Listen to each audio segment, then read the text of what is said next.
हम लोग भलुआ टोला में बैठे हैं और यह एक जागरूकता अभियान है। कुछ साथी हैं, मित्र हैं, बड़े भाई हैं, बहन हैं, सभी लोग हैं और हम चाहते हैं कि हम लोग मिलजुल कर राष्ट्र का निर्माण करें और एक ऐसे राष्ट्र का निर्माण जहां गरीबों को उसका हक मिलता हो। एक ऐसा निर्माण जहां लोगों की जो समस्या है उस पर त्वरित काम हो, उन्हें लगे कि असली जो नेता होता है उसका काम क्या है, यह बात वो समझ पाए। तो मैं चाहता हूँ कि हम लोग यहाँ जानेमन यादव जी बड़े भाई के यहाँ बैठे हैं और हम चाहते हैं कि मुद्दों की बात हो, जनता के साथ हो, जनता को जागरूक किया जाए। ये ओबरा नगर पंचायत का चुनाव हो रहा है और इस चुनाव में हम चाहते हैं कि हमारे भाई यहाँ बैठे हुए हैं। थोड़ा सा मैं ध्यान आपका आकृष्ट कराऊंगा कि लोग कहते हैं चट्टी चौराहों पर कि नेता काम नहीं करते। हर जगह जहाँ भी खड़े रहिए वहाँ लोग ये बात चर्चाएं करते हैं कि नेता काम नहीं करते हैं, जिसको मौका मिला वो अपने चक्कर में पड़ जाता है। ये बात हर जगह कही जाती है। सही बात है, सही बात से बोलते हैं लोग ऐसे। हाँ बोलते हैं और सही भी है, ऐसा देखा जाता है। क्यों भैया? भाई जनता का जो असल जैसे हम जब किसी को किसी पद पर पहुंचा दिए तो वो पद का आदमी मेरे लिए काम कर रहा है कि नहीं कर रहा है, तो ये बहुत बड़ा मायने रखता है। जैसे अभी सवाल है जनता के लिए और मैं चाहूँगा कि मुझे टोकिएगा आप लोग जहाँ भी मैं गलत रहूँगा, तो कि जो जनता ये कहती है कि नेता काम नहीं करता, उसके लिए केवल एक सवाल कि आपने नेता को कब वोट दिया? सही है या गलत है? सही बात है। अगर सही व्यक्ति चुना गया होता तो अ, तब ये बोल ही नहीं पाता कोई नेता काम नहीं करता। भाई लोगों ने राजनीतिक दल को वोट दिया, लोगों ने जाति को वोट दिया, लोगों ने कभी किसी व्यक्ति को वोट नहीं दिया कि हम अच्छे नेता को वोट देंगे वो जो देश का निर्माण करेगा। सही है या गलत है? सही है। इसको हमको बदलना चाहिए, हमें ऐसा लगता है इसको बदलना चाहिए मनोज भाई। बिल्कुल बदलाव आना ही चाहिए। कि लोगों को व्यक्ति को देखकर वोट देना चाहिए, उसके कार्यशैली को देखते हुए उनको वोट करना चाहिए। लोगों को जो लोग हैं उनकी कार्यशैली जो है उस कार्यशैली के आधार पर वोट को देना चाहिए। और हमारा ये मानना है कि हर व्यक्ति अपने आप को देश समझे। क्रांतिकारी भगत सिंह, सुखदेव, राजगुरु रामप्रसाद बिस्मिल, अशफाक उल्ला खान, राजेंद्र नाथ लाहिड़ी, खुदीराम बोस, सुभाष चंद्र बोस, क्रांतिकारी चंद्रशेखर आज़ाद ने अपने प्राणों की आहुति देकर इस देश की आज़ादी की नींव रखी और तब कहीं जाकर देश हमारा आज़ाद हुआ। क्रांतिकारियों ने अपने प्राणों की आहुति दी है और मुझे लगता है कि हम सभी नौजवानों को देश के लिए काम करना चाहिए और कोई चेयरमैन बने, हमें एक ऐसे चेयरमैन का निर्माण करना है। चूँकि बाबा साहब डॉक्टर भीमराव अंबेडकर जी ने संविधान में अधिकार दिया। पहले क्या होता था, राजा का बेटा राजा होता था, अब राजा का बेटा राजा नहीं होता। अब आपके वोटों से, आपके मतदान से, बैलेट बॉक्स में जो वोट मिलता है, जो ज़्यादा वोट मिला रहता है वो राजा बनता है। सही है भैया?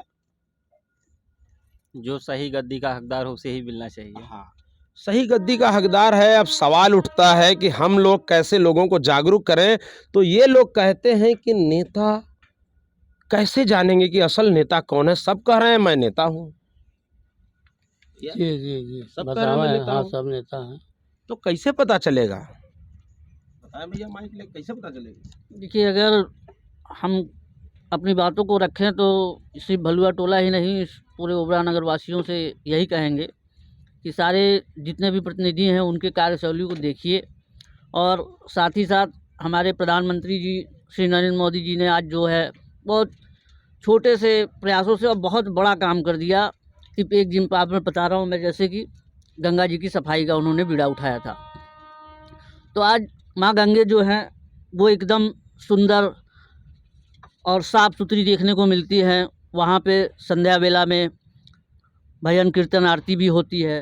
ठीक उसी तरीके से अगर हम आज यहाँ सड़क नाली खड़ंजे जितने भी तमाम समस्याएं हैं अगर हम उनकी बात करते हैं तो हमें स्वयं भी जागरूक होना चाहिए। हम ऐसा नहीं कि हम किसी को आए और हमने उनको सारी बातें बताते हुए और उन पे ऊपर सारा कारोबार ठेल दिया और हम भी पीछे हट जाते हैं, जिससे कि वो समस्याओं का सामना हमें स्वयं करना पड़ता है, हमारे नगरवासियों को करना पड़ता है।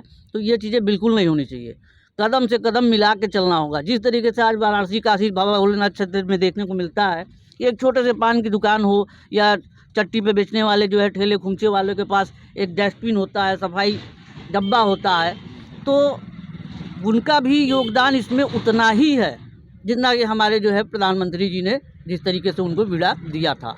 तो ये हमें स्वयं भी सोचना पड़ेगा, देखना पड़ेगा, तभी जा कर के इस सुंदर समाज का भला हो सकता है। ऐसी बातों के साथ जय श्री राम। मैं ये जानना चाहता हूँ कि जनता कैसे जागरूक होगी। हम लोग ओबरा के चुनाव को लेकर बात कर रहे हैं और जनता को जागरूक करना चाहते हैं। जनता को उसका नेता कैसे मिल पाएगा जब तक आप जागरूक नहीं होंगे, जनता जागरूक नहीं होगी। जनता को अपने नेता से सवाल पूछना चाहिए, नहीं पूछ पाती है तो अपने आप से पूछना चाहिए। और नेता को बुरा लगता है तो लगने दीजिए कि आपने पिछले 5 वर्षों में नेताजी क्या क्या काम किया है, जिसके आधार पर हम आपको अपना मतदान करें और चेयरमैन बनाएं। सही सवाल है, गलत सवाल सही है आपका, बिल्कुल सही बात है, सत्य है सत्य। दूसरा सवाल है कि कोरोना काल के विपरीत समय में जब असल सेवा करने की बारी थी तो नेताजी आप कहाँ थे? सही सवाल है भाई। जब लोगों को मरने का डर लग रहा था तभी तो पता चल रहा था सेवा जी कौन कर रहा बिल्कुल। यहाँ बहुत सारे प्रतिनिधि हैं जिनको हर एक माप तौल पे देखना होगा कि उन्होंने लॉकडाउन में कोरोना काल में क्या किया, इससे पूर्व भी क्या किया और आज के समय में क्या किया। हमारे यहाँ कोई भी मैयत हो जाती है, कोई इस तरीके से जिसका आगे पीछे कोई नहीं होता, असहाय व्यक्ति होता है, उसके लिए क्या किया गया है। नगर में कोई बीमारी आती है उसके लिए क्या किया। मतलब आप जितना जिस तरीके से योगदान देंगे आपको ठीक उसका उसी हिसाब से परिणाम मिलेगा। देखिए, हम लोग बैठे हुए हैं भलुआ टोला में। जैसे भाई साहब ने कहा कि जो है मैयत में कोई आदमी अगर इन्वेस्टमेंट कर रहा है, मैं थोड़ा जागरूक कर दूं इस विषय पे कि अगर कोई आदमी इन्वेस्टमेंट कर रहा है और ये दुकान खुली है, छोटी सी दुकान है, पैसा लगाएंगे पैसा निकालेंगे। राजनीति का मतलब ये नहीं है कि हम अपने जेब से पैसा निकाल कर दे और खर्च करें। ये राजनीति नहीं है, इन्वेस्टमेंट सेक्टर है। अगर हम पैसा खर्च करेंगे तो पैसा निकालेंगे, तो जनता के मुद्दे बीच से गायब हैं। अब देखिए, जनता का जो सवाल है कि भलुआ टोला, बिल्ली न्यू कॉलोनी, श्री राम नगर और गजराज नगर में एक भी लाइट नहीं लगाई गई थी, नियमित रूप से साफ सफाई नहीं हो रही थी, कोई 1 रुपए का टेंडर नहीं निकल रहा था। तो नेताजी आपने क्या संघर्ष किया? हम लोग भलुआ टोला में बैठे हैं, भलुआ टोला के वासियों से बात करेंगे तो ये सवाल होना चाहिए कि नहीं होना चाहिए कि नेताजी लाइट नहीं लगी थी तो आपने क्या संघर्ष किया? कोई पत्राचार किया, कोई ज्ञापन दिया, विरोध प्रदर्शन किया, कुछ तो किया होगा। देखिए, अगर हम स्वयं की बात करें तो जितना भरसक प्रयास हो सकता है, चाहे वो नाली का हो, चाहे वह लाइट का हो, चाहे वो खड़ंजे का हो, या जो भी समस्याएं हैं। जो लोग चुनाव लड़ रहे हैं, चुनाव के मैदान में है, ये सवाल उनसे है, उनको जागरूक करना है। ये सवाल सही है या गलत है, पहले ये बताइए। आपके माध्यम से वो सवाल बिल्कुल सही है और हर एक प्रतिनिधि से होना चाहिए। यहाँ पे तमाम ऐसे मैं देखा हूँ, मैं नाम तो नहीं ले सकता, लेकिन कई ऐसे अपने आप को समाज सेवी बताते हुए वो भी वो मैदान में आ रहे हैं, जिसका परिणाम जनता खुद उनको देगी। ये जो लड़ाई है ना, ये जनता को जागरूक करने की लड़ाई है। क्रांतिकारी भगत सिंह, सुखदेव, राजगुरु, राम प्रसाद बिस्मिल, अशफाक उल्लाह खान, राजेंद्र लाडी, खुदीराम बोस, सुभाष चंद्र बोस, क्रांतिकारी चंद्रशेखर आजाद का फोटो तक नहीं पहचानते, वह भी लोग राजनीति में है। यह देश का दुर्भाग्य है। अब जो सवाल था उसका उत्तर, चूंकि मैं भी चुनाव के मैदान में संभावित प्रत्याशी हूँ, इसलिए मैं अब अपना उत्तर देना शुरू करता हूँ नीचे से कि ये भलुआ टोला, बिल्ली न्यू कॉलोनी, श्री राम नगर, गजराज नगर में एक भी लाइट नहीं लगाई गई थी। तो सैकड़ों पत्राचार और सैकड़ों ज्ञापन और नहीं बात मानी गई तो विरोध प्रदर्शन हुआ और माननीय अनुप्रिया पटेल जी, राष्ट्रीय अध्यक्ष अपना दल ने पत्र लिखा कि यहाँ सबसे पहला काम लाइट लगाया जाए। जो बरसात में निर्णय लिया गया और लाइट लगाई गई, सबसे पहला काम हुआ। चारों तरफ घूम के देख लीजिएगा, यह लाइट हमारी नेता माननीय अनुप्रिया पटेल जी के पत्राचार पर लगा, जिसका पूरा प्रमाण है, पुख्ता प्रमाण है। अभी आप देख सकते हैं, जिसके लिए हम लोग लगातार संघर्ष कर रहे हैं, चाहे वो नियमित रूप से साफ सफाई हो, जहां नहीं हो रही है। अभी बात हुई है जो आपका जो कॉलोनी है जहाँ बहुत गंदगी है पीछे, हो सकता है भरसक कल या परसों में वहाँ सफाई होगा बहुत मजबूती के साथ। बहुत से जो है लोग जाएंगे, 20, 25, 50 लोग वहाँ जाएंगे और सफाई भी करेंगे। ये लगातार अभियान है, कोई एक दिन का अभियान नहीं है। और दूसरी चीज़ें, 1 रुपए का टेंडर विस्तारित क्षेत्रों में नहीं निकाला जा रहा था, ओबरा में निकाल दिया गया था 2.5 करोड़ रुपए का टेंडर। और 1 रुपए का जब विस्तारित क्षेत्रों में नहीं निकाला गया तो कारागार मंत्री जी माननीय जय कुमार सिंह जैकी जी ने पत्र लिखा शासन को सीधे रूप में। और यहाँ पर हम लोगों ने जब एसडीएम से मिले, डीएम से मिले, मंडलायुक्त से मिले, सभी से मिलने के बाद, विरोध प्रदर्शन करने के बाद पूरी कापियों को इकट्ठा किए और 2.5 करोड़ रुपए का टेंडर कैंसिल कराने के लिए शासन में कारागार मंत्री जी माननीय जय कुमार सिंह जैकी जी के माध्यम से वहां पहुंचे, जिसके एवज में 2.5 करोड़ रुपए का टेंडर कैंसिल हुआ और विस्तारित क्षेत्रों को उसका अधिकार मिला और वहां पर काम होना शुरू हुआ। छोटा छोटा ही काम होना शुरू हुआ, नाली का, खड़ंजा का, हर जगह छोटा, कहीं न्यू कॉलोनी में, कहीं भलुआ टोला में, थोड़ा थोड़ा काम हर जगह नगर पंचायत को करना मजबूरी कर दिया हम लोगों ने। हमारी टीम ने 200 बार ज्ञापन दिया, 200 दिन लगा होगा, 70 बार विरोध प्रदर्शन किया, 270 दिन हो गए। सोच कर देखिएगा, जब लोग अपने रोजी रोटी कमाने में परेशान थे, लोग अपने धंधे और व्यवसाय में परेशान थे, तो हम लोग राजनीति कर रहे थे, संघर्ष की राजनीति कर रहे थे। और समाज सेवा एक झूठा शब्द है। अगर आप समाज का सेवा करते हैं तो वो आपका दायित्व है। आप चुनाव नहीं लड़ सकते। जो लोग नेता हैं उन्हें चुनाव लड़ना चाहिए। आप राजनीति में हैं, आप किसी भी एक साधारण आदमी से पूछ लीजिए, अगर उसको बजट दे दीजिए 1 करोड़ 8 लाख रुपए, 200 कर्मचारी, तो वो भी खर्च कर देगा। आप अपने नेतृत्व के दम पर क्या करेंगे? तो हम लोगों ने अपने कैलेंडर में लिखा है कि इस शहर को हॉस्पिटल बना कर देंगे, इस शहर को 10+2 CBSE बोर्ड बना कर देंगे। और इस भलुआ टोला के लोगों को बहुत दूर नहीं जाना होगा। इस भलुआ टोला में, यहाँ लिख कर दिया गया, भलुआ टोला में भी एक कार्यालय देंगे और गजराज नगर में देंगे और चूड़ी गली में देंगे और आपके जो है वहाँ बिल्ली रेलवे स्टेशन पर भी देंगे। बिना किसी पद पे रहते हुए लोग अपने नाम के आगे कुछ और नाम जोड़ लिए हैं, जरा उनसे पूछ कर आइए। आप चले जाइए, बगल में राजू खान जी का घर है भलुआ टोला में, बगल में राम सहाय यादव जी का घर है। हैंड पाइप हम लोगों ने गड़वाया, हमारे नेतृत्व में हैंड पंप गाड़ा गया। यहीं बगल में ग्रीन माउंटेन स्कूल है, वहाँ हैंड पाइप गड़ा। बगल में आपके बिल्ली रेलवे स्टेशन है, वहाँ हैंड पाइप गड़ा। खरटिया पोखरा पर गड़ा, कुल 14 हैंड पाइप गड़वाया गया। एक ऐतिहासिक काम था। बिना किसी पद पर रहते हुए 4200 महिलाओं को आत्मनिर्भर बनाया गया, जो अपने पैरों पर खड़ी हैं। पता लगाइए वास्तव में कौन काम कर रहा है इस विषय पर। सैकड़ों कबाड़ बीनने वाले बच्चे, दुकानों में काम करने वाले, प्लेट धोने वाले, बोझ ढोने वाले, जिनके माता पिता लैट्रिन साफ करते हैं नगर पंचायत का, उनके बच्चों को स्कूल में दाखिला कराने का काम किया गया। यह एक दिनों में काम नहीं हो पाया, इसके लिए पूरा रिकॉर्ड मेंटेन है। आप जब भी चाहिए, कोरोना काल का विपरीत समय था, लोग घरों में सोए हुए थे। उन नेताओं से सवाल पूछिए कि आप कहाँ थे। हम लोग 1000 परिवारों तक पहुंचे भलुआ ठोला के दहीकार बस्ती में, जहां लोग कबाड़ बीनते हैं। तो वहाँ खरटिया के पोखरा में, खरटिया के तरफ जितना पोखरा की तरफ गरीब लोग रहते हैं, आदिवासी लोग रहते हैं। इसके बाद जुगैल क्षेत्र में 1000 परिवारों तक हमारी टीम पहुंची और 400 लोगों का राशन कार्ड बनवा कर ऐतिहासिक काम किया। राशन कार्ड बनना इतना आसान नहीं था, पूरा ओबरा बंद था, पूरा भारत कहिए बंद था और एक फोटो स्टेट की मशीन खरीदनी पड़ी थी। ऐतिहासिक काम चल रहा था। मैं आप लोगों से निवेदन करना चाहता हूं, जागरूक हो जाइए। आपका हक और आपका हिस्सा है, आपको अधिकार चाहिए। और आज आपको मुझे बताते हुए हर्ष हो रहा है कि हम लोग फरवरी के महीने में बैठे हैं और जिस रोड के लिए मैंने संघर्ष किया, जिस बड़ी रोड के लिए, डिग्री कॉलेज की रोड, 8 करोड़ रुपए उसका बजट पास हुआ और वो बनने जा रही है।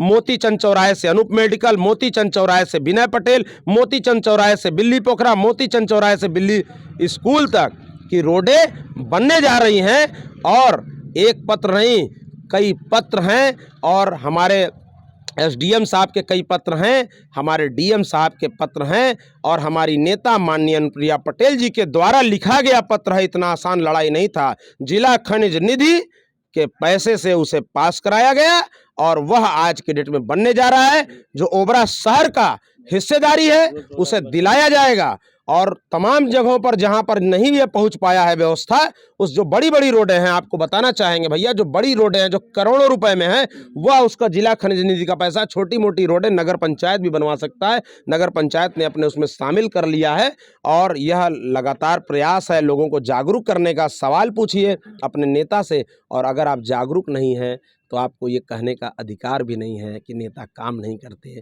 क्योंकि जो नेता काम करते हैं वो बेचारे नेता बन नहीं पा रहे हैं। ये सवाल आपसे है कि आपने अपने नेता से सवाल पूछा या नहीं पूछा, जागरूक हुए या नहीं हुए।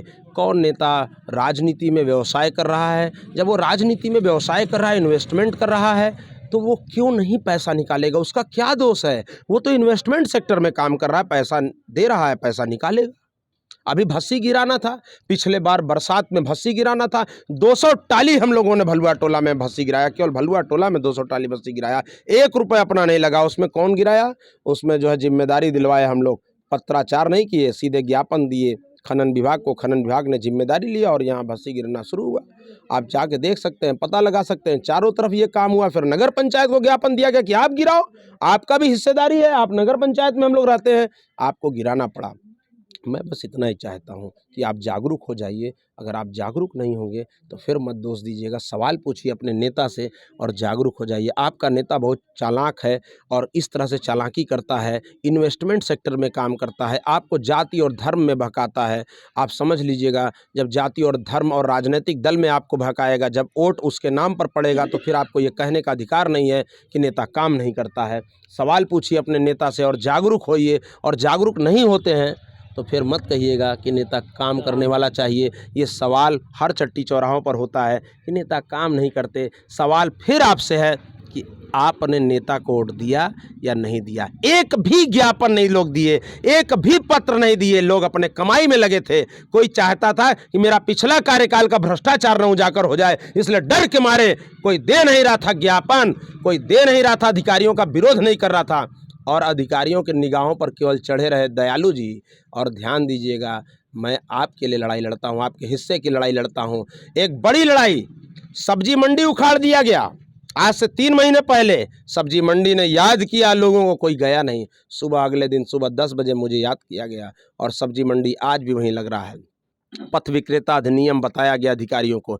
ऐसी तमाम लड़ाई, कांसीराम आवास में बच्चे ठंड से ठिठुर रहे थे, सभी लोग केवल सांत्वना देते थे, वहां पर सन 2020 में उस बच्चों को अंदर कराया गया। अवैध और वैध अपनी जगह है, भारत के संविधान में अधिकार है, लोगों को जीने का, रहने का अधिकार है, और वो जब तक किसी को अलॉटमेंट नहीं होता तब तक उन्हें रहने दिया जाए, इसके लिए हम लोगों ने वो काम किया। मैं चाहता हूं आप जागरूक होइए, सवाल पूछिए, सवाल बार बार पूछना चाहिए अपने नेता से। जब जैसे ही आप सवाल पूछेंगे, पिछले 5 सालों का काम बताइए, वो भाग खड़ा होगा।